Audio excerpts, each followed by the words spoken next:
The VO Meter, measuring your voiceover progress. Hi, everybody, and welcome to episode 27 of the VO Meter. Measuring your voiceover progress. Today, we've got the lovely Squacky VO, Val Kelly, the coordinator for MAVO, the Mid-Atlantic Voiceover Conference, and we'll be talking with her in about 20 minutes right now. But first, we have current events. So, Paul, tell us what's up with you in current events. First of all, I'm kind of gassy. I just burped while you were doing the intro. Hopefully that didn't come across the microphone. They have a mute button for a reason, pal. Yeah, I know. I should really make use of that.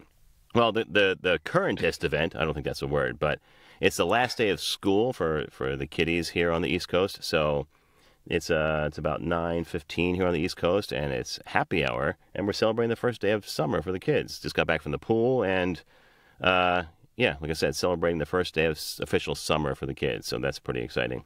Very cool, very cool. Got any big trips planned for the summer? We do. We have a couple of beach trips. We're lucky that we have family in two different beach towns, so we always go visit my sister-in-law, who has a house in Duck, North Carolina. Our fans may remember I recorded an episode from there last year where we interviewed with all Paul the crickets and cicadas in the background. and the dump truck that was dumping sand, I think, during that time, wow. too. And then we go to Ocean City, New Jersey, where my parents actually live full-time. So we're basically freeloaders the whole summer, but we take advantage of it while we can. And, the family likes to see us and the grandkids and the nieces and nephews, too. So that's a lot of fun. Just charm them with your presence. Maybe do the dishes every once in a while. It'd be fine. Yeah, something like that. As far as work, I do have a couple of exciting things going on. While I was at the pool, actually, with the kids, I got to notice that my second book ever with Find Away Voices has been approved for full production. So they have a quality control process that they go through when you submit the files. I submitted those, I guess, about 2 weeks ago now. And today I got the note that the author approved it, passed quality control, and they should be sending it to retail to appear on all the usual suspects in a couple of weeks. Very cool. And this is the sequel to the last book I did. I've had a 3-book deal with the same author, all about the Balkans. And this is the second one that's called The Balkan Network. Nice. Tales of military intrigue. Yeah. And along those lines, I'm in the throes of the third book in that series. I'm about a third of the way through. This one's called The Credible Dagger. It's the same cast of characters, but a prequel to The Balkan Network, where all the characters that were retiring or older in that book are now in their 20s and 30s. So it's a look back, sort of like the Star Wars franchise right now, where this is the prequel to the ones that I've already done and are published. I wonder if they'll expect you or ask you to change their performance or their vocal types a little bit to make them sound younger. Well, I thought about that because there's one character where he was he passed away in the book as an older character, just on the last legs of life, and now I had to do him as a youngster. So in that last book, I sort of did a real raspy and like heavy breathing book, almost like on a respirator, or not book, heavy breathing voice, almost like he was on a respirator the whole time. So now I have to think how I can incorporate some of that raspiness into this younger, 20-something person, and it is interesting, but I think I'm pulling it off. Excellent. You're in your element. Yeah, exactly. So I think that's really all that's going on with me work-wise. I did have a couple other leads out there. Oh, I do have one cautionary tale, which I always like to throw in. Oh, I had go for it. A job on Craigslist today where I guess, admittedly, I didn't read it all the way through in the beginning. I just saw documentary film, and I was excited, so I sent off my standard cover letter and my demo, and the person came back and said, yeah, we love your voice. We think you'd be a great fit for the project. You'll get an IMDb credit. And I said, uh-oh, wait a second. Exposure bucks.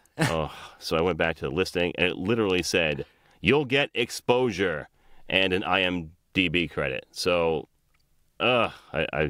I replied back and said, I didn't even address that comment. I just said, great, looking forward to getting started. I'll do this for $250.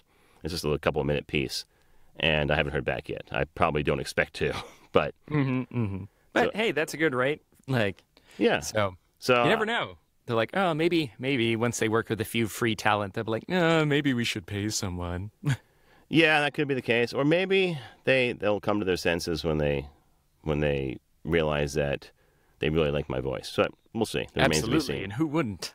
Yeah, of course. So that's it for me. What's happening with you? Well, speaking of fair compensation, we just had an incredibly amazing and I'm speechless. I can't even describe it. But we had an incredible event this week on Tuesday with it was several groups coming together. It was I represented GVAA, Global Voice Acting Academy, and I was there alongside David Rosenthal, our CEO, and David Toback, our CFO, our Chief Financial Officer. And then we also had some great guests from the VOAA, or the VO Agent Alliance. We had Deborah Duckett from DB Talent. It's a Texas voiceover agency. We also had Stacy Stahl from In Both Ears. It's an agency out of Portland, Oregon. And then we had Eric Shepard of Voice Talent Productions and Jeffrey Umberger of the Umberger Agency. So on top of that, we also had some representatives from WOVO, or the World Voices Organization. We had our previous guest, Peter Bishop, and Dave Pravassier, who are both sort of champions of the industry and trying to defend fair compensation for voice talent in various genres and just kind of maintain the overall integrity of the business and offer a lot of educational and mentoring opportunities for talent and trying to make sure that we're all kind of at a competitive professional level so we can defend professional rates. So I was honored to be alongside this panel of just 8 amazing paragons of change in the VO industry. And then we had over 500 attendees. Wow. It was amazing. There apparently people were watching it together in their homes, like the Super Bowl or something. It was amazing. Did you guys participate as a panelist? Did you talk? I talked a little bit. My job was mainly talking about GVA's involvement and our goal to really educate talent of all experience levels in the industry in basically create competitive quality talent or to ensure that the quality of the industry itself does not degrade. So I got to talk a little bit. I definitely felt like the neophyte in the room. I was just like, wow, I'm the closest to an audience member it could have been. Yeah. But I did get a few good words in, and it was just a really amazing, empowering experience for everyone involved. And I was so happy to hear so many people who were just getting involved, who had no idea about some of the issues we talked about. Largely, it was about how sort of the wholesale or the fight for compensation has never been tougher because there's just so much work out there and people have been agreeing to less than acceptable rates for a long time now. And there's just so much going on between the growing influence of pay-to-play sites and their control over the industry. Was that a good or bad thing? How much control can we take back? What exactly are agents doing to try and defend rates? What was their job before? A lot of talent don't know all the work that agents do to try and make sure that they are fairly compensated. And then so we really got some invaluable perspective from that side of the business. And we talked about a lot of things that talent can do individually to ensure that they can make a sustainable living wage on this. Because so many people, when they're just getting started, like you said, might be willing to work for very low pay or no pay or exposure to get themselves out there, to build experience. But the truth is this is not an experience-based industry. This is a talent-based service. So if you have the talent, if you've already proven that you can be competitive and that people want your voice, your product, then why not charge professional rates? So, and then you're welcome to reevaluate your rates each year and raise them accordingly, but start at a minimum accepted level. So we talked about all these things and a whole bunch more. And if you're interested in this and you weren't able to see it, or if you want to watch it again, or if you want to share it, it's over on the VO Agent Alliance YouTube channel. And we've actually sent several links up in the GVA community Facebook group and business page as well. So once again, that's the VOAA Town Hall Meeting. And you should be able to find that on their Facebook page, on the GVA community page, and on our GVA business page. That's great. I'm so glad you were able to pull that off. I saw that. I was not able to attend. Sorry, go ahead. Yeah. Sorry, just being like a fly on the wall at a moment in VO history. It was pretty amazing. That's great. That actually reminds me of something else I forgot to mention that I've been doing. Dave Courvoisier asked for some help on, I think, the Facebook group for World Voices Organization in booking the Rates Roundtable that they host. It's usually every couple of months. I think maybe it's quarterly. I don't know the exact timetable. I but think you're right about quarterly, maybe every 3 months. Yeah, I appeared on one a long time ago. Some of you may have seen that. And it's also that same discussion about upholding rates and standards in the industry. So it's a great forum as well. So I'm helping book the guests for that so I can take some of that off of Dave's plate. So they actually recorded it yesterday. And the guests were Gabby Nistico, Brad Newman, Hugh Edwards, David Rosenthal. I'm not sure where he found the time to record both of these. Right. Ramesh Matani, Dave, and then Ann Ganguza were the hosts, and then Allie Murphy was on as well. So if you're listening to this, go ahead and check out that Race Roundtable. It should be published by the time we publish this episode.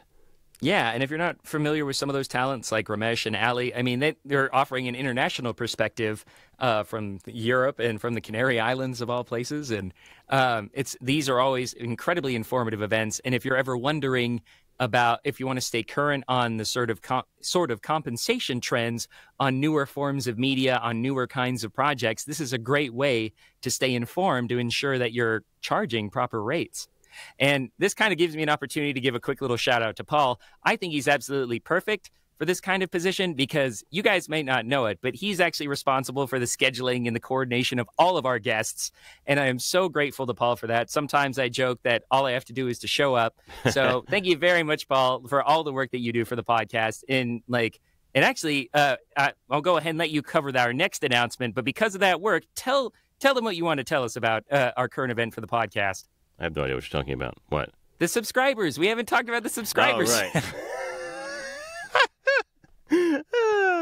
Okay, and pick up. Yes, we are really excited to announce that between the last episode and this, we crossed over the 8,000 download mark for our podcast. Woohoo! Woohoo! So thanks to all amazing. our fans. Yeah, it's amazing. Like you've been fond of saying, I didn't think we'd have a listener, let alone 8,000. So thanks to everyone who's downloaded and listened live. We really appreciate all the support.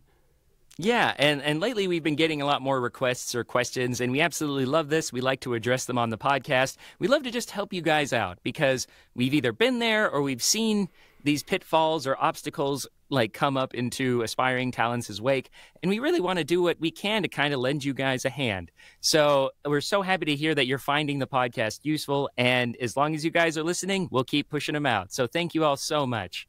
Yeah, again, thanks to all of our fans and listeners. We can't do it without you. Well, we could, but it wouldn't be nearly as fun. Well, Sean, we actually have one other very exciting bit of news. We have our first sponsor. Very cool. I know. So, voiceactorwebsites.com, fine purveyors of voice actor websites, as the name would imply, is the very first sponsor for the VO Meter. I actually am a client of theirs and love their work. I love what they do with my site, and they've done so many other voice actor websites out there. We're extremely happy to have them on board, and so let's hear a little bit more about them. As a voice talent, you have to have a website. But what a hassle getting someone to do it for you. And when they finally do, they break or don't look right on mobile devices. They're not built for marketing and SEO. They're expensive. You have limited or no control.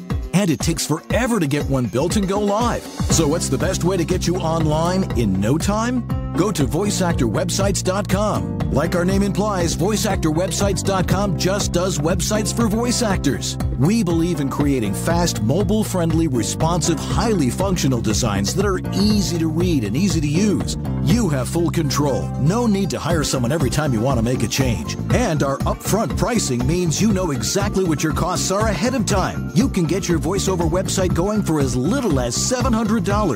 So if you want your voice actor website without the hassle of complexity and dealing with too many options, go to voiceactorwebsites.com, where your VO website shouldn't be a pain in the you-know-what.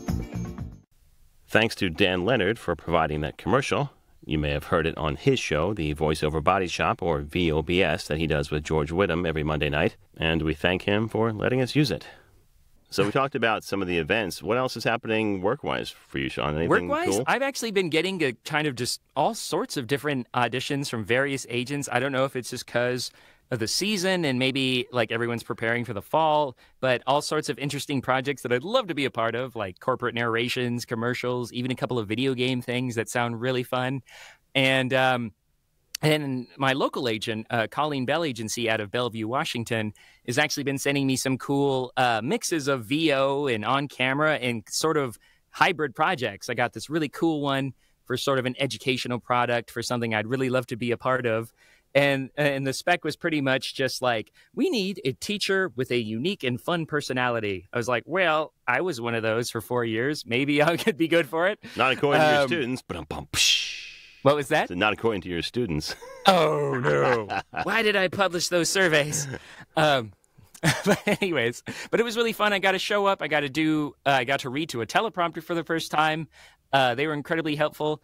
And it's just really interesting comparing the on-camera work versus the VO work, because you get a thing or like something in your inbox, then you just go into the booth and you record it. Might take you an hour at most to kind of like do your research and figure out what read you want. But with on-camera, depending on where you are, you might have to drive an hour to the audition and just prepare and wait and then drive back for an hour, and then for something that could be 5 or 10 minutes. So it's a really interesting it's a different world, and it's interesting to experience different aspects of the entertainment industry and figure out where you want to present yourself as an actor. That's great you're able to do that. I actually signed on with a local casting agency a couple of months ago where they send me those roles. I just don't have time to do it, so I basically blow them off every single time. I'd love to be able to try and do some on-camera stuff at some point. Maybe when the kids are in college. Yeah. Well, absolutely. That's the thing. Is like when you have time for it. Because, I mean, if you can't clear like half or a whole day for it, depending on the project, depending on the audition or the shooting schedule, absolutely. So, but Paul, I'm sure when you started with this agency, you explained like, hi, I'm primarily a VO talent, so I might not audition for some of these on-camera things. I did explain that, and yet they keep sending them to me. I'm not sure why. They keep sending it to you. Maybe they just love me that much. I'm just trying to chip away at your resolve. Yeah. It has happened. There has been one where I applied where I was like, okay, fine, I'll go. Here are my headshots, you bastards. So, but no, we love our agents. And if you don't, then you should, because you need to watch that VOA town meeting and see just how much work they do for you to maintain the integrity of your business. And speaking of loving our agents, today is the birthday of a shared agent we have, the super talented and lovely person, Liz Atherton. So happy birthday, Liz.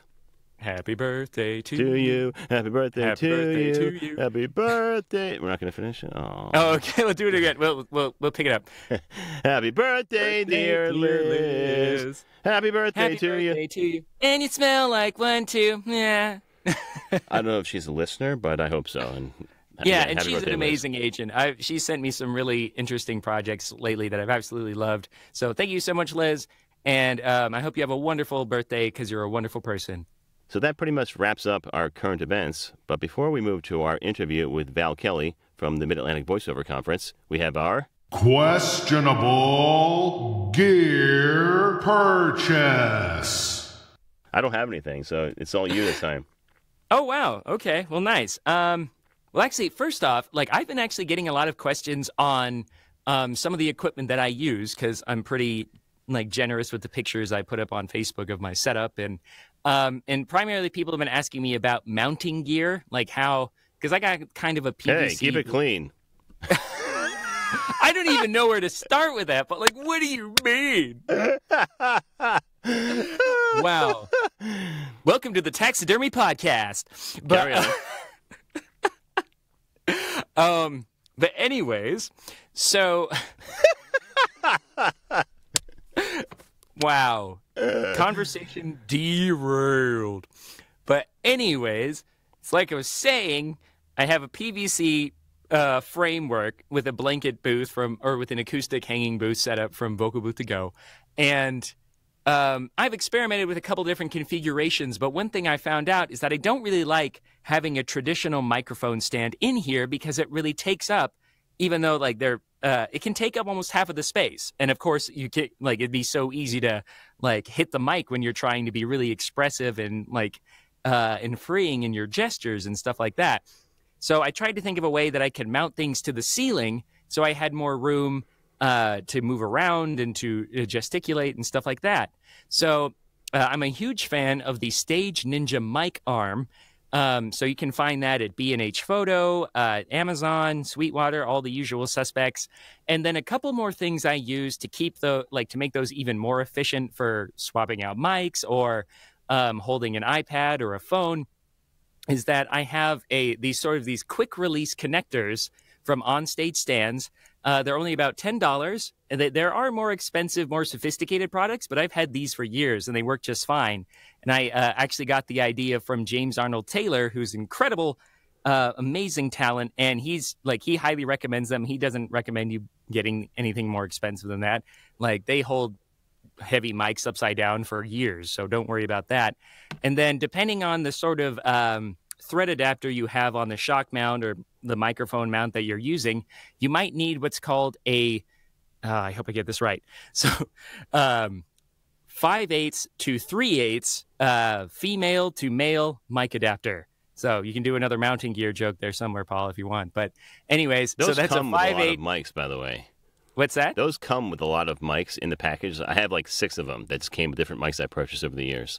Oh, interesting. So don't confuse them with the little ones that come inside of the shock mount that you can kind of screw out with a screwdriver. So these ones kind of, or like I said, it's just a 5/8, or that, because I'm pretty sure that's the opposite, like male to female or whatever, versus the female to male that you would need to get this to work. But anyways, once you have all of those, you can easily, like if you have multiple mics, you can swap them out easily, or if you put any other mic accessories like a pop filter on one or something like that. And then one last thing that I have is a tablet holder or an iPad 2 holder from Koenig & Meyer. That's K&M. And they have a variety of different, they have universal tablet mounts. They have ones for specific iPad models like the Air 2, and the Mini. And it's just been such a nice way. Like, it can even turn between vertical and landscape mode. And it's just been so helpful in having like I said, I just mount that on the ceiling with all my other stuff. And then you just have a script right there at eye level. You don't have to crane your neck. And it's just really, it's been great for my workflow. And I just wanted to pass that on to you guys. But anyways, I do have an actual purchase this month that I'm excited to talk about. And so a little backstory. A friend of mine who's actually a member of our membership program through GVAA reached out to me about getting her first microphone, like her first big boy, big girl voiceover microphone. She had a budget of about $300, and there's a lot of great candidates in this category. Like, for example, I've been really happy with the Rode NT1, not NT1A, the cool black one with the kit, not the old one. I swear you have to make that distinction every time. But anyways, so I had great success with that.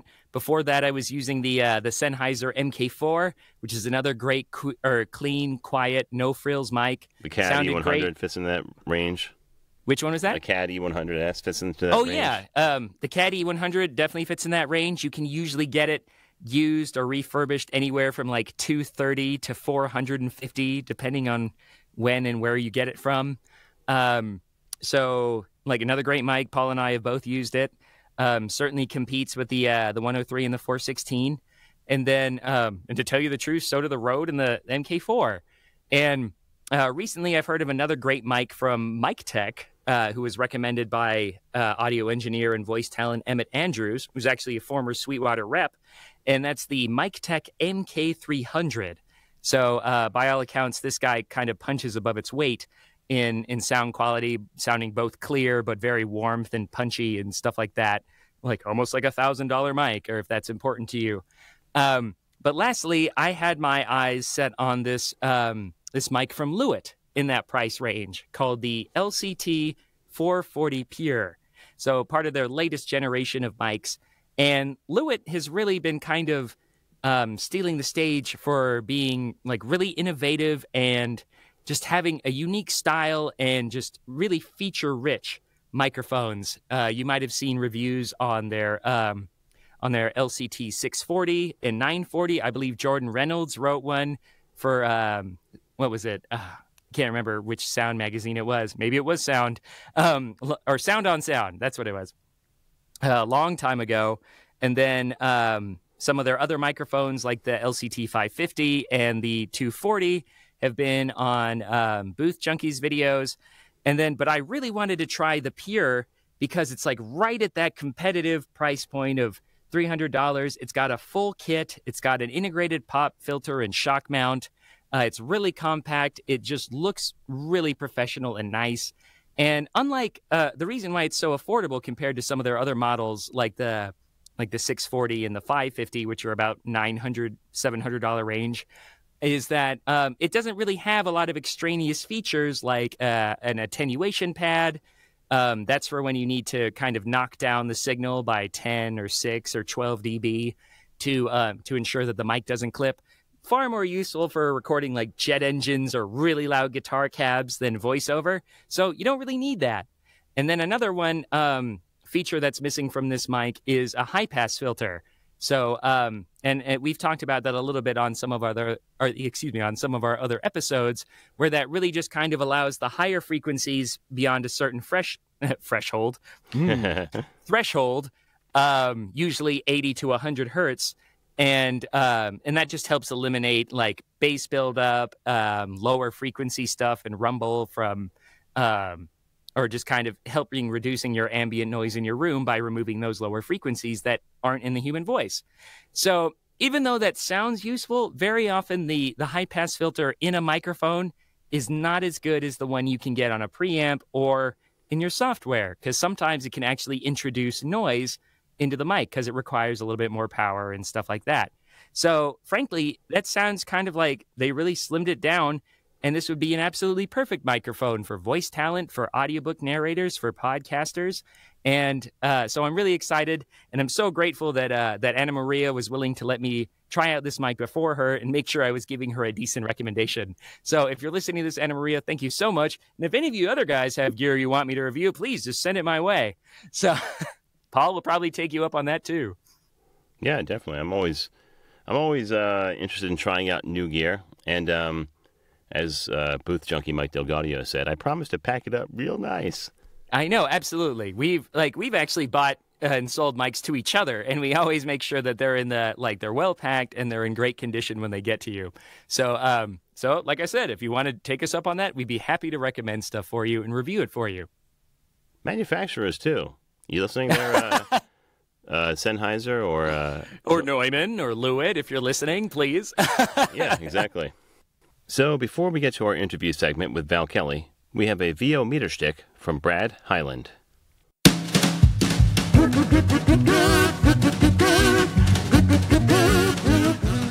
Hey everybody, it's time for the VO Meter Schtick. What did he say? It's time for the VO Meter... Oh, never mind. The VO Meter Schtick? Oh, got it. Hey, Paul and Sean, thanks very much for having me on the VO Meter. I do have a quick, funny story. At least it's funny to me. I do a good bit of video voiceover stuff for German customers that I got through Bodalgo. And some of the work is really, really fun. It's different. Some is sort of promo. Others are more like e-learning or training. But this one that I got is for a product for high-end restaurants in Germany, and it's a product called the Dry Ager, which is a huge, like, walk-in meat cooler that you can see while you're in the restaurant. It's like part of the decoration with all the fancy, beautiful, giant cuts of meat you can pick from. So I did the video, and he said everything is perfect, and this is just my in my brain, this is what I'm hearing. Everything's perfect, Brad, but we need you to say the product name correctly. And I'm thinking, how do you, Dry Ager, just, D-R-Y Ager. How else do you say it? I asked him to send me a file with an example of how he would like me to say it. So he went to several non-English speaking members of the firm in Germany and sent me a quick wave file of how they wanted to say. And the way they said it in the file was, the three samples was kind of like this. Dry Ager, Dry Ager, Dry Ager. So I had those three samples of how to say Dry Ager the way they wanted it. So I just sort of sped it up and I said, Dry Ager. And it sounded better for them. Anyway, so sometimes getting help from customers with pronunciations really isn't that much help, especially if they're not native English speakers. But man, I love my German customers, and I love Bodongo. And I hope I get a lot more. And thanks for letting me be part of your shtick section. Have a great day.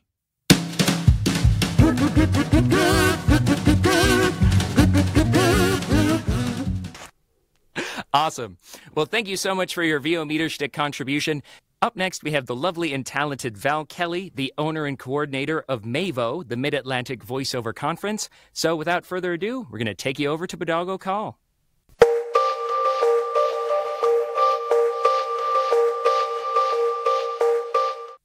Okay, everybody, welcome to the interview portion of this episode of the VO Meter. And we are very pleased to welcome Val Kelly. Val is a bilingual French and English voice actress. She started her career in 1999 and has been actively booking voiceover work for years. Val's specialty is in voicing characters for cartoons, talking toys, apps, video games, children's e-learning, radio and TV commercials, and short films. Some of her clients include Hasbro Toys, Hungry Howie's Pizza Place, Roam and Wander, Me Muna, I hope I pronounced that right, The Foreign Candy Company, Theory Films, and many more. In addition to being a voice actress, Val is the owner and president and CEO and executive producer of Mid-Atlantic Voiceover, LLC.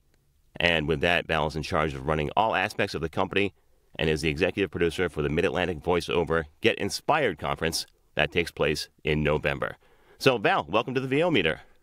Thanks so much for having me on today. I appreciate it. That's great. We're really excited to have you. You're very welcome, Val. It kind of takes me back to 2 years ago when I met you at Uncle Roy's barbecue. And it was like, hey, do you mind if I promote your MAVO event? Oh my gosh, that was so much fun. It was. I can't believe it's already been 2 years. But anyways, thank you, Val, for joining us today. It's so wonderful to have you. And please, just tell us a little bit more about how your career got started in voiceover. Well, basically, I've been in the industry for quite a while now, since like 1999, which makes me sound completely ancient, but it's true. Let's pretend I'm not. But I kind of was told my whole life that I had an interesting or unique voice and that I should do something with it. And so I basically got into some voiceover classes. There was someone offering a class near my hometown, and so I went, and it was one of those sessions where the guy like listens to your voice, and then he's like, I'll call you the next day if I think you have any talent, you know. And so you're like, okay. And so he called the next day, and he was like, what are you doing with your life? Like, you need to be in animation. And I was like, really? Oh my gosh, like, okay, let's go, you know. But I lived in upstate New York, which is where I grew up, and there's really not a lot of, animation work there. At least there wasn't back then. And so from there, I just kept pushing forward and just took a lot of training, took a lot of classes, trained with Edge Studio, and have trained with a number of coaches over the years. And then, had some demos made and started marketing myself. And yeah, everything has kind of gone from there. Oh, wonderful. It sounds like you definitely took the right path in trying to earn, because I mean, too often you find people with this sort of like horse before the cart mentality, like, I'm going to get a microphone and then maybe I'll get some training and demos, but after the money comes in. Stop talking about me. As much as I wanted to do that, I really just didn't have the knowledge to be able to even say, like, this is the equipment I need and all of that. That really didn't come until later when I didn't give up on voiceover. I just kind of put it to the side after college for a little bit because I didn't know how to get into it. So it just kind of basically fell back into my lap in 2011, which that's a big gap of time. And I never really forgot about it, but I just didn't know what to do with my first demo that I had. So I was like calling radio stations and being like, hey, don't you want to use my voice? And they're like, yeah, you have a great voice, but not for radio. And I was like, oh, no. I was like, oh, they're like, you should move to California and do animation. And I was like, okay. But I grew up in upstate New York my whole life, so I didn't know how to like make that move. It was really big for me to try to say, I'm going to move to LA, And so in 2011, I had my second daughter, and at that point I was just like, I can't give up on this. It's my dream to do this, and I really just need to do everything possible to make it happen. So I kind of just, told my family this was what was happening, and hopefully they'll accept it. And they did. They just kind of went with it, and I have just kind of, like I said, pushed forward from there and just really started training with a lot of different coaches. And I still, to this day, of course, continue to train and try to improve my skills and work really hard and just, audition as much as I can. Wonderful. That's not an uncommon story. It actually sort of mirrors my story. My initial undergraduate degree back in 1996, also dating myself, was in broadcasting, and I thought I was going to be on the radio or maybe even TV. And I did try to send out, at that point, demo tapes to people and get some traction that way, and it just didn't really happen. And I did the same thing. I sort of put it in the back of my mind and said, all right, it's time to get a real job, started a family. And then when we had our third child, my 6-year-old son, who's now a professional voice actor, oh my gosh. Oh my gosh. I said, I need to find something that I can do where I can be with the kids a little bit more. And that's where I started looking back into voiceover. A little bit less time on the relaunch than you. Back in 2015, I started doing this. And, ever since then, I've gone full throttle as much as I could. But that sort of brings me to my next point. I haven't really publicized this much on the podcast, but I do still have a part-time job, and it's 30 hours of my week where I'm working for a university. And I understand that you also work as a teacher, Val. Can you tell me a little bit about that and how you manage to balance it all? Yeah, that is definitely one of the biggest challenges in my career, is just that I'm actually a full-time French teacher as well. So I've been teaching for 19 years. And I studied French in college, French in education, and my intent in college was to, do something with French. And then by the time I got to my senior year of college, or late in my junior year of college, my advisor was like, okay, Val, what are you going to do with, French? And I was like, speak it. And he was like, Val, that's not a career, Val. That's not a job. Just speaking French, like, no one's going to pay you for that. And I was like, oh man, now what, So, which, I was like kind of disappointed, but reality hit. And I was like, okay. So he was like, you can go 2 routes. You can either go the education route and be a teacher, or you can do the business side of it. He's like, but let's be real, your math skills are not what they need to be to do international business. So I was like, okay. So I went into, French and education, and I didn't know still when I graduated if I wanted to be a teacher or not. And so, but I did, and then that was kind of like right around the same time. I graduated from college in 1997. And, at that point, my dad was still like, you really, if your passion is to do something with your voice, then you should do it. Because I had acted in college. I had kind of fallen into the voiceover thing in college with a professor who was like, you have a great voice. You should try out for this play. I did, audio plays in college and things like that. And so it was always sort of there and part of my life. It's just that the stable part of what my parents were pushing me for was to be a French teacher, Mm-hmm. So I have done it for all of these years, and I love it. There are days when I'm like, I don't want to do this anymore, because voiceover is my complete passion. It's what I love doing, and I want to do it all the time. So I try to balance it. I try to, put my full attention as much as I can into my teaching during the day, during the school year.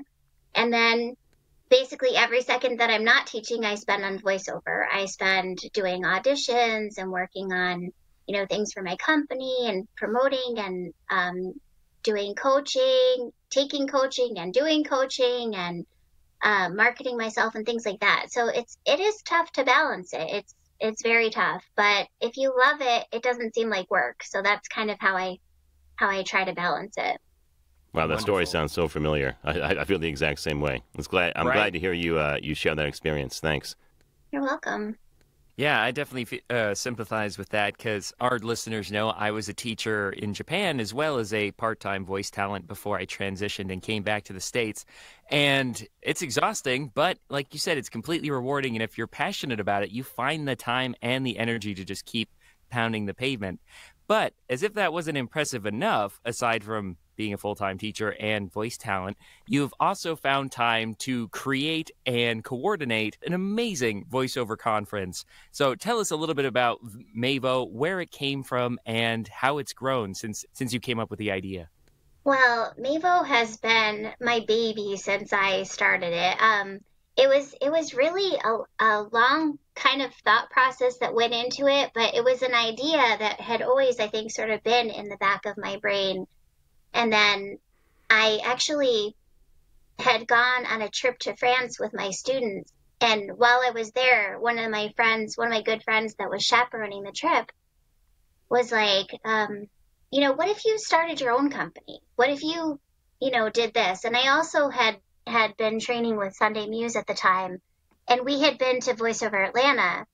And I was like, this is a really cool thing that they put together. And it's a great way to bring people together. And excuse me, Sunday had suggested, why don't you do your own thing? Why don't you start your own meetup group and kind of get something going in your own area, because you're so good at putting things together.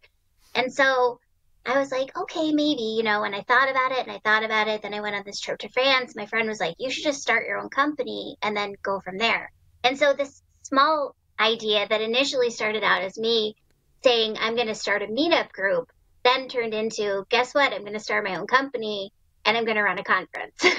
And wow. Everyone around me was kind of like, Val, that's a big, I think that's really a good idea. I literally had people calling me, other people in the industry. They were like, okay, so it's great that you started your own company, but maybe you should just start out, gathering people together in your area first before you start this conference, And I was like, no, just go big or go home. That's how I run things. And they were like, okay. So, so the first year, our first conference had 28 people, so it was like a meetup group, it was not a huge event, and it's still not a huge event. And the reason behind that is because I wanted to have something really on the smaller side. I didn't want to have a massive event because I knew that by myself, I couldn't handle planning something to that capacity. Now it's grown. We're coming up to our 4th event this year. And it's grown from about 28 the first year to in 2016, we had about 78 or 80 people. So it's still not a massive event. But my goal in starting this was to bring people together, not just from the Mid-Atlantic region, but from all over the country, and bring in some of the best people in the industry as far as coaches, casting directors, and other types of talent in the industry, and offer that training to people in this region. Because the Mid-Atlantic region has so many voice actors, but there's not a lot of opportunities for people to get training from, the people that are living in Hollywood and living the dream, and doing all of that. And I wanted to offer that opportunity to people here. And you've actually gone international too, haven't you? I know in 2016 we had Sunday from Canada, and Mark Scott is coming this year, and then Anna Clements from the UK. So you've actually gone international too, huh? We are international. In fact, this year for 2018, we have all of our sponsors are international. So our platinum sponsor is Gravy for the Brain, who's based in London. And then our gold sponsor is the VoiceOver Network, also based in London. And then our silver sponsor is Bodalgo. So, so we've reached international capacity. Yeah, I don't know what to call it. Yeah. That's so wonderful, Val. And it's absolutely right. I've talked about MAVO in the past on the podcast, and even though it's a smaller conference, it's really only reflective of the size because, the guests that you bring in each time and just the quality of the content in the workshops and the activities that you have going on throughout the weekend, it's just huge. And this small size is actually a benefit because you really get to know all the other attendees and you can build that sort of a bit more intimate of a connection with them. And you really feel like you're enjoying the experience as a whole group, which you might not get if you've got a 400, 500 attendee guest list. So I'm so just thrilled and impressed with what you've created with this amazing small conference. Thank you so much. Yeah, that was, like I said before, that was my intent, was I really didn't want to have a large number of attendees. Like we're looking this year to max out at 120. And so we want to see the growth, obviously, but I don't really ever want to go bigger than that because I feel like then I would lose that sort of almost like a family feeling to it, you know? Absolutely.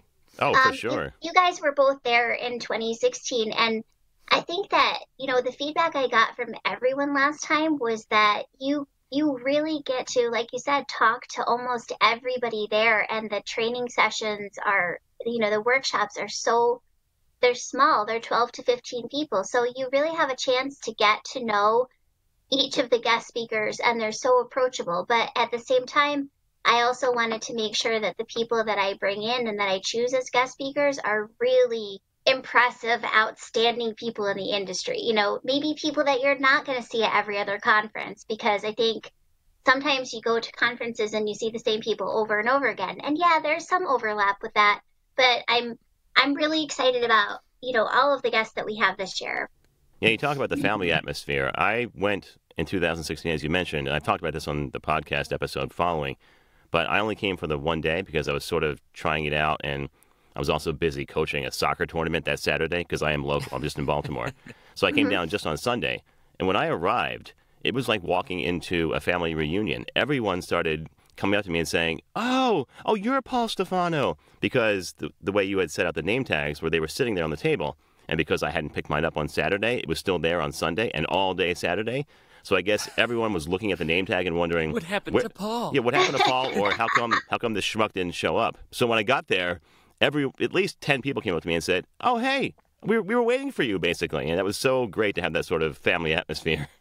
Yeah, I think it's really important. Like, I remember taking the group photo and, you know, having our great photographer, Ed Lou, take the group photo, and just, you know, we do one kind of serious one where we're all kind of normal, but even in that one, everyone is just so smiling and everything because the event is almost over at that point. And then we do like a fun one, and everybody was just so goofy. And at that point, everyone has had the chance to get to know each other and be in sessions together.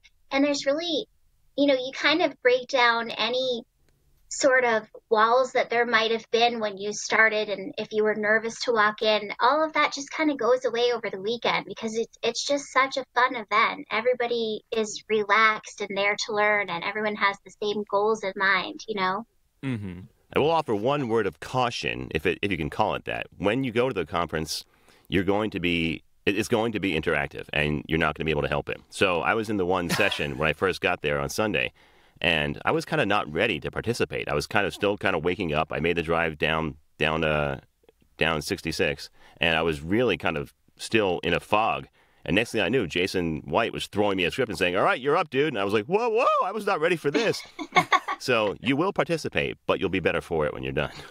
Yeah, definitely. That is one of the things that I emphasize most to every guest speaker, is that I don't want it to be an event where people sit in a room and listen to people lecture, because although that can be great and although you can still learn a lot that way, I really want it to be an interactive experience, because I feel like, you know, that's what you're paying for. You're paying for the chance to get to practice skills that you're learning with these great people on the spot, you know?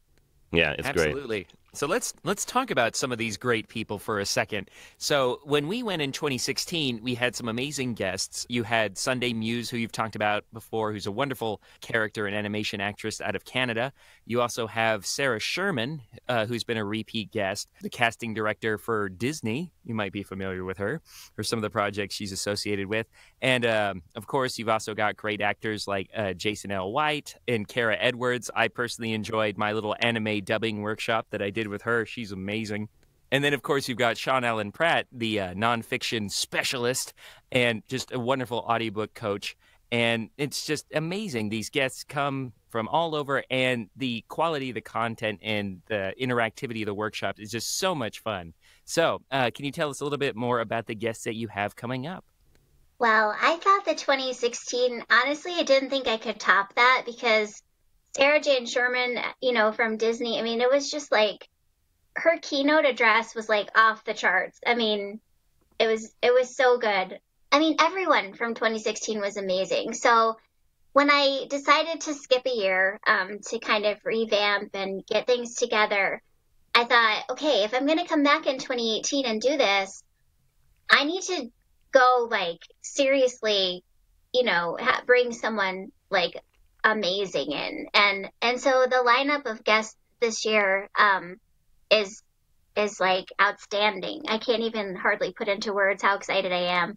So we have our keynote speaker is Kari Wahlgren. Woo! And Kari is one of the top voice actresses in Hollywood. She's booking like everything. She's on every show you could possibly imagine, not only in animated series television, but she's been in anime shows. She's been in video games. She's got her hand in, or I should say her voice, a little bit in everything.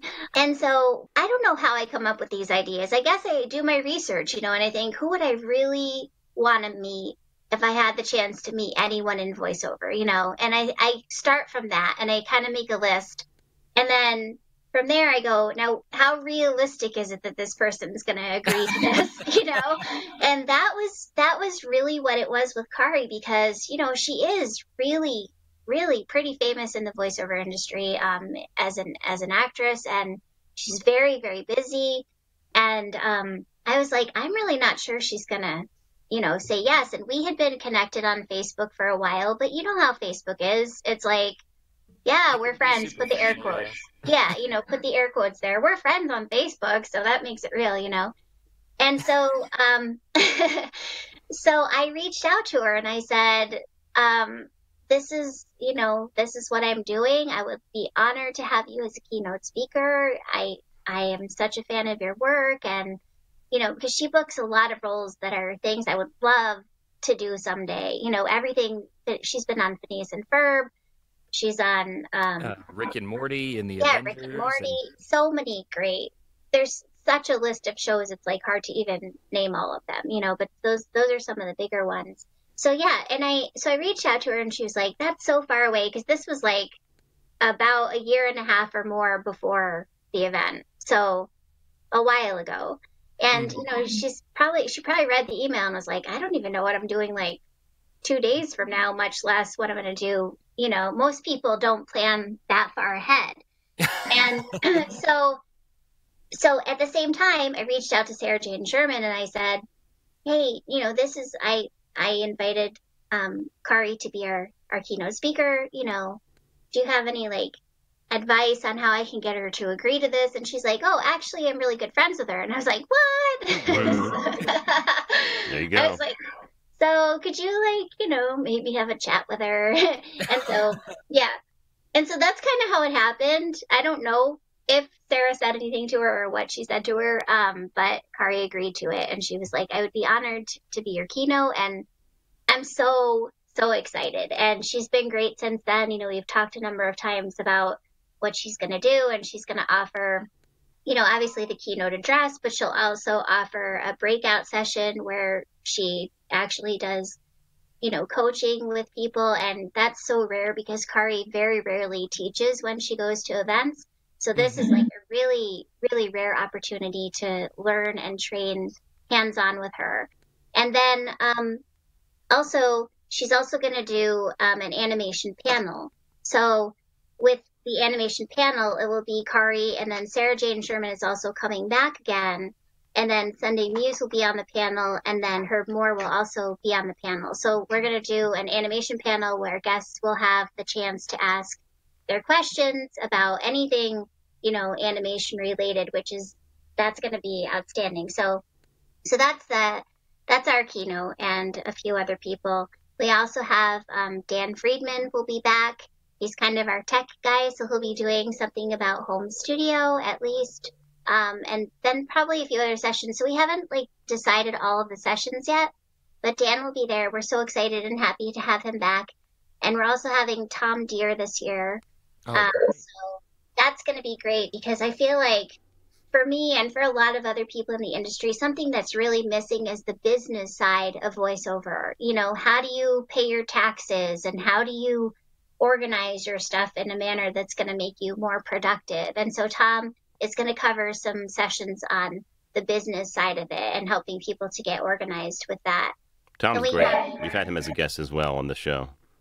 Yeah, he's so great, right? He's just like, this is what you need to do, step by step, and it's so easy to follow. And he Yeah, just it's kind so of simple, but so eye-opening every time I talk to him.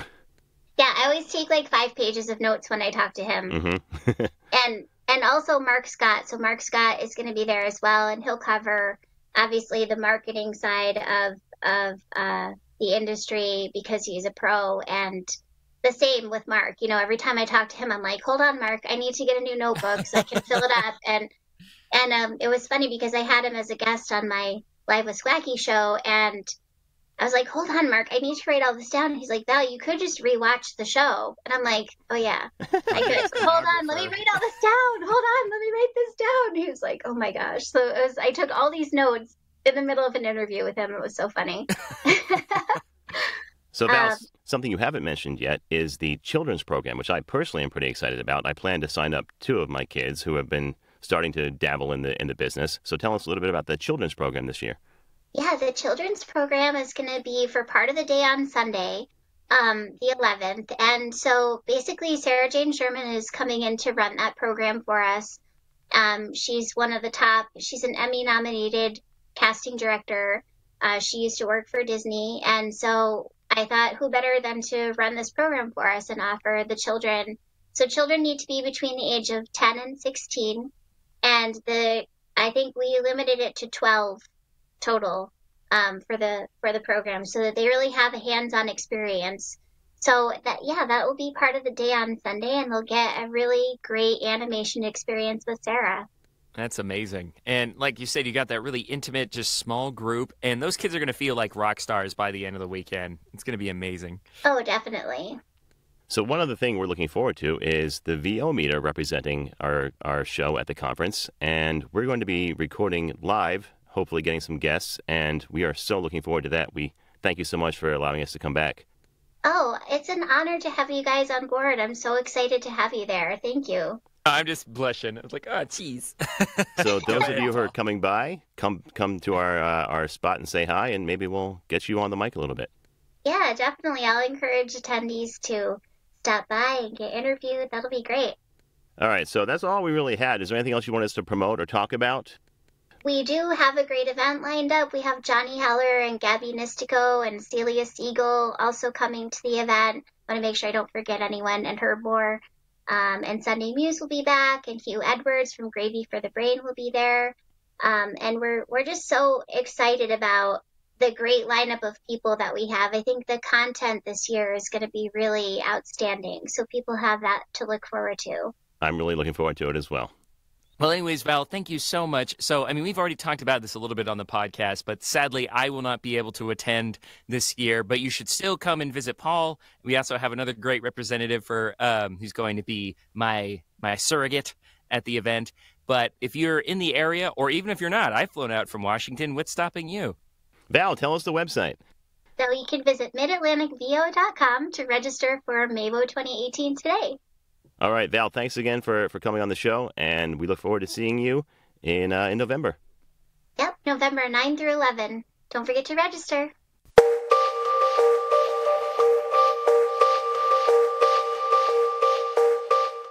So thanks again to Val for coming on with us, because we had such a great time at the last one where we were actually recording live. It was our first chance to record live for the show, and I think it went really well, don't you?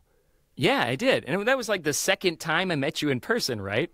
Yeah, it was kind of a whirlwind where it's like, hey, nice to meet you, and let's just do this. Yeah, pretty much. First, they kind of blend together, because that first time in New York was really brief. It was like for a coffee, like in between you packaging, like moving a booth to and from Fifth Avenue. It was nuts. Yeah, there's a trend going, because I met you that day and I was just dripping, sweating bullets because I was moving furniture. And the exact same thing is happening right now, because it's the first day where we crossed like 85 degrees here on the East Coast, and I'm in the booth just sweltering. Even though I had the fan on, it gives me air so I don't die, but it doesn't really help with the temperature much. Next episode, booth ventilation. Yeah, it's not a bad idea. But anyway, we're looking forward to recording live at this year's conference. We're going to have Ken Foster sitting in for Sean, because sadly he cannot make it. But I'm looking forward to having Ken I really wish I could. I'm really looking forward to having Ken by my side, and I think that'll be a lot of fun. Well, if you guys miss me too much, you can always bodoggo call me in or something. That's not a bad idea. That's actually what I was going to do in VO Atlanta for one of the podcasts. We should try and pull that off, maybe. Yeah, let me know. Sounds great. I know I can do it because I did it. I tested it at VO Atlanta before we went live. I know it works. So, assuming I bring the same gear, we should be able to pull it off. Maybe I won't be as starstruck by Kari Wahlgren from that distance. We'll see. Yeah, that's my worry, too. We'll see. All right. Well, I hope you and Ken have an amazing time. Ken has contributed an amazing VO Meter Schtick to us in the past. So if you haven't heard it, you should definitely check it out. And couldn't find a better contributor for the podcast. So I'm super stoked to see what you guys come up with. Yeah, and it's appropriate because that's where I first met him, was at MAVO 2016. So it all comes full circle. Full circle. So that's it for this episode of the VO Meter. Measuring your voiceover progress. See you next time. Bye, guys. Thanks for listening to the VO Meter, measuring your voiceover progress. To follow along, please visit www.vometer.com.